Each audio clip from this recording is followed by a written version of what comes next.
خالص. يعني بتقولي الكلام ده عشان ما تزعلنيش. خدي. وربنا حلوين. طنط كفايه شوربه، مش قادره ابلع خلاص. خلاص كفايه كفايه. شكرا. بس انا استاهل، انا فعلا استاهل، لان اشتريتهم من المحل بتاع قريب خليل وطلعوا زي الورق، والولاد عيوا بسببهم. انتوا بتحطوا الطحينه هنا في البيت ليه؟ انت ايه اللي جابك يا خليل؟ مش كفايه اللي جرى من تحت راسك؟ هو ايه اللي جرى من تحت راسي؟ قريبك صاحب المحل بتاع الهدوم البايظه. ماهر ده كل حاجته مستورده. يا سلام، ده انا جايبه منه البرانس للولاد وطلعوا شايطين وخفاف وما بيدفوش، واولاد ابنك عايوا بسببهم. يا نفوخي. مش بس كده، الباطي اللي انا اشتريته عشاني طلع مفتق. ما انتش مكسور اللي بتقوليه، اشتريتي باضي فاكره نفسك عيله صغيره. يا جماعه حرام عليكم، انا عيانه والله عيانه. شايفه تعير بنت اكتر ما هي عيانه؟ حرام عليك، اخرج بقى اخرج. اصلا اللي انتوا عاملينه ده غلط، المفروض انها تقعد في الشمس. انت دكتور وفاهم وانت مش فاهم حاجه خالص. المريض لازم ينام في السرير في هدوء. هدوء يا خليل. بس انت هتعرف الهدوء منين؟ امك والدكوا سبعه فوق روس بعض، يعني بيتكوا كان مروستان. منك لله، نسيتيني انا جاي اطلب ايه؟ الطحينه يا انكل. بص في المطبخ، في دولاب المطبخ على اليمين. هتلاقيه ورا برطمان العسل. اقول لك خد العسل كمان، هتلاقيه هناك يا حبيبي. متشكر يا دينا. العفو.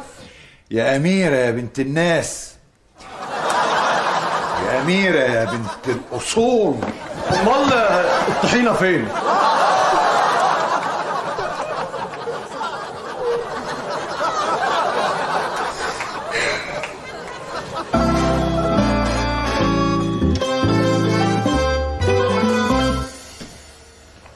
انما بتهيالي شفت حضرتك قبل كده يا استاذ هشام.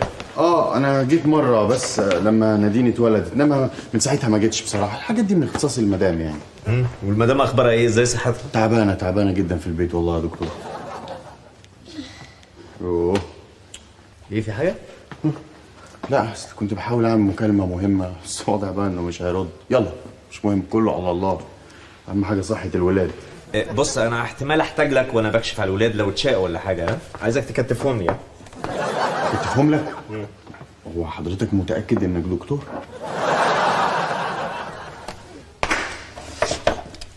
ايه يا نادين يا حبيبتي؟ ها حاسه بايه؟ مفيصة. ياسر؟ حضرتك سيدي العارفين بقى، الولاد في السن ده بيلقطوا كلام غريب جدا من التلفزيون، انما الحقيقه هي من الصبح وهي مهبطه خالص. تعالي بقولك يا ماما، طب هي اكلت اكل غريب قريب؟ لا اكلها كله صحي ومفيد وعلى البخار مامتها بقى بصراحه هي اللي بتهتم بالحاجات دي، اختصاص الستات يعني. كده طيب. والنوم اخباره؟ النوم حبيبي قادر. اتفضل. النوم كمان منتظم جدا. انا بدخلها الساعه 8 بالظبط في سريرها وبحكي لها حواديت كمان، ده لو ما عنديش ماتش. تمام. اصل انا ده شغلي حضرتك، انا محلل رياضي. لا قصدي بعد كده يعني ما بتبقاش صاحيه بالليل مثلا عندها أرق في السن ده؟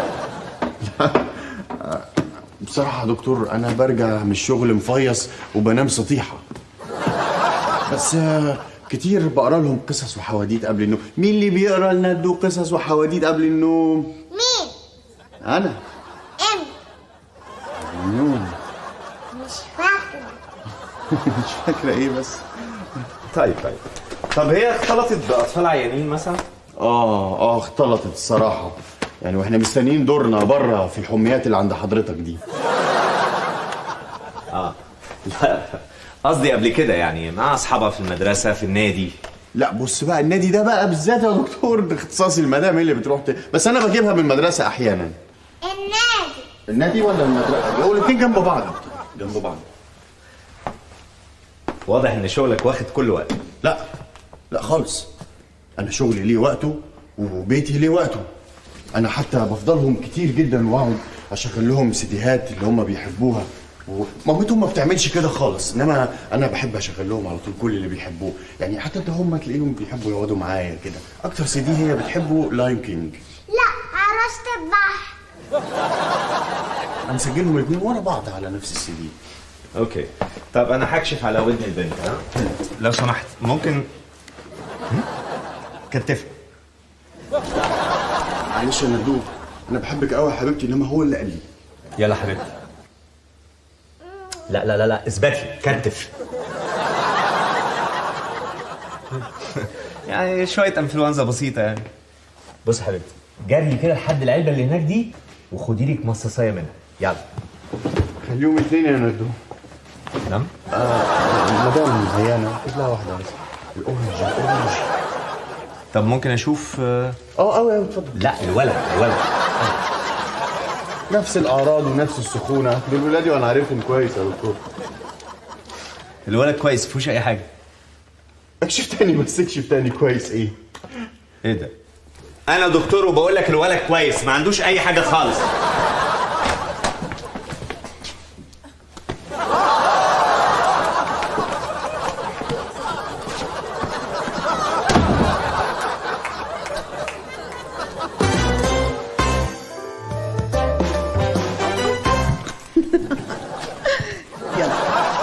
خد يا حسام.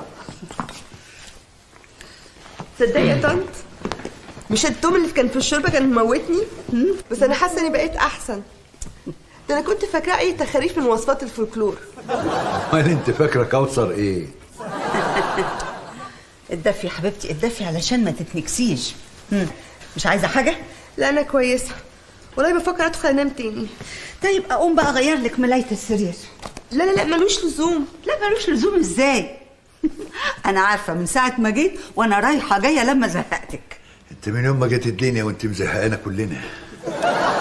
لا يا طنط، مزهقني ده ايه؟ بالعكس، ده كتر خير حضرتك انك قاعده واخده بالك مني طول النهار. معقول يا حبيبتي؟ ده احنا اهل، فانا لو ما خدتش بالي منك امال مين اللي هياخد باله؟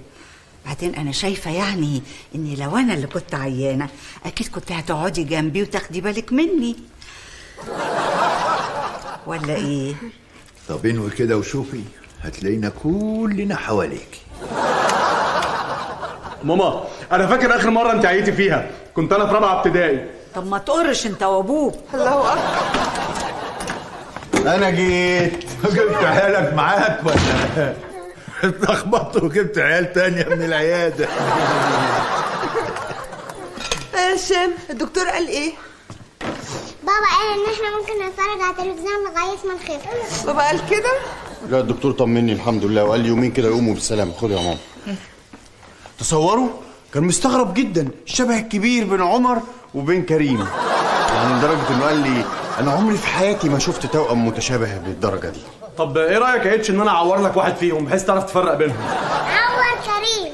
عمري ما شفت اب ممكن يتوه في ابنه حتى لو اتحط في شوال. بابا خلاص بقى، يعني غلطه بسيطه ممكن اي حد يقع فيها. لا طبعا، انا عمري ما اتلخبطت ما بينك وما بين اخوك. على اساس يعني ان احنا توأم ملتصق، ما هو مفيش اي شبه بيننا اصلا.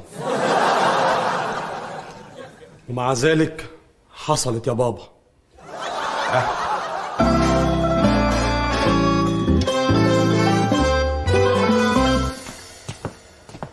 عامله ايه دلوقتي يا حبيبتي؟ احسن بكتير. ايه ده؟ ايه اللي بهدل هدومك كده؟ كنت بحاول ادي كريم الدواء، اعترض، كلمه منه على كلمه مني راح شايط الازازه في وشي ودلع عليا كلها. ده على اساس مفيش اختراع اسمه معلقه. انا لسه بقى عامله معلقه وبعدين تلزق واسيبها في الحوض لاني طبعا مش هغسلها، قلت اديله بق من الازازه كده يعني واخلص. ماشي. ايه ده؟ كابتن محمود بكر. الو. يا كابتن، وصلت بالسلامه؟ ايه؟ لا هو مش هينفع يا كابتن، يعني اصل المدام والاولاد تعبانين شويه. لا مش هينفع اسيبهم. طب لما ترجع ان شاء الله. ماشي مرة تانية. ماشي يا كابتن، مع ألف سلامة. مع السلامة. ايه؟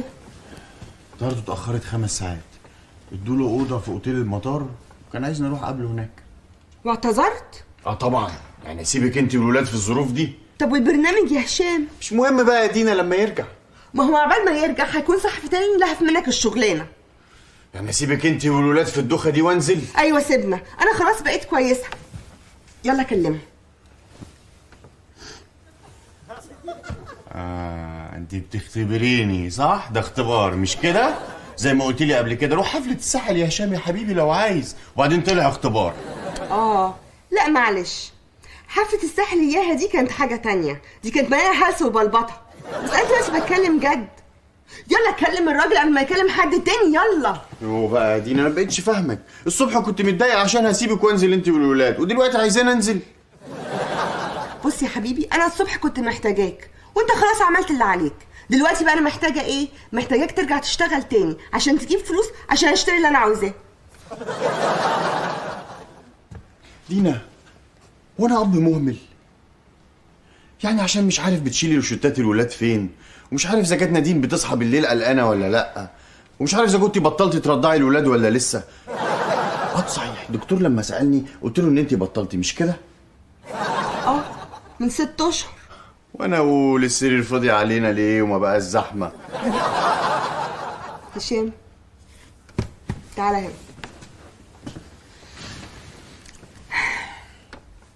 بص يا حبيبي، مش عشان انت احيانا كتير حاجات بتقع منك، ومش عشان بتتلخم في الشغل قوي وتسيبنا انا والولاد لوحدينا، ده معناته ان انت حد وحش.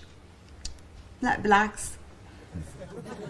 طب لعلمك بقى، الشغل بتاعك اللخمك ده هو اللي خلى معانا فلوس نودي الولاد للدكتور. فكرتيني، انا الصبح وانا نازل ما كانش معايا فلوس، فاضطريت اخد من شنطتك عشان اودي الولاد للدكتور. ماشي. هشام،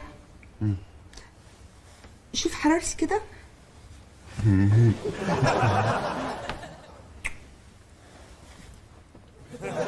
هو يعني انا مش متاكد يعني قوي، انا عاوز اتاكد قوي. لا انا متاكده. يلا روح كلم الراجل، كلمه قبل ما يطير. ماشي هكلمه.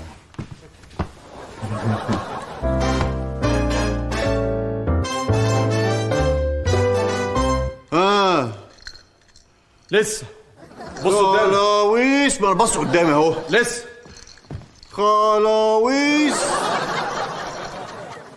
خلاص. ده كريم وده عمر. غلط، ده كريم وده عمر. 4-1 ليا. طب ما تفرحش قوي كده، لسه ما خلصناش الفورة. ماشي. فورة من 10 ها؟ اوكي يلا. وبعدين انت لو عامل عمهم قوي كده روح هات لي الدواء بتاعهم من المطبخ. فين في المطبخ؟ جنب التلاجة.